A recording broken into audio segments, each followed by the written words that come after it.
Булсатком започна обновяването на автомобилния си парк с 200 чисто нови леки автомобила Hyundai i10.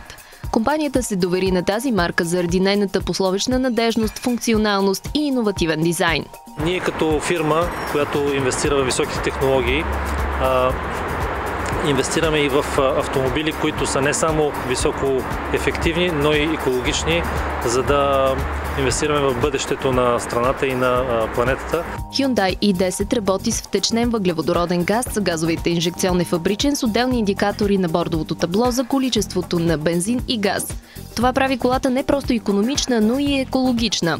Лично посланикът на Република Корея у нас, негово превъзходителство Шин Бонам, предаде символично управлението на автомобилите на Булсатком и поздрави компанията за нейния избор. Трябва да положим всички усилия, за да намалим парниковите газове, получени в транспорта. А тази кола отделя много малко вредни емисии, което е важно за нашето бъдеще. С поредната си инвестиция, първата българска компания с собствен сателит в космоса Булсатком цели да оптимизира разходите си, за да продължи да предлага висококачествени услуги на добри цени, без това да пречи на функционалните й задачи. С бързи темпове продължава и развиването на 4G мрежата на Булсатком и на интерактивната телевизия.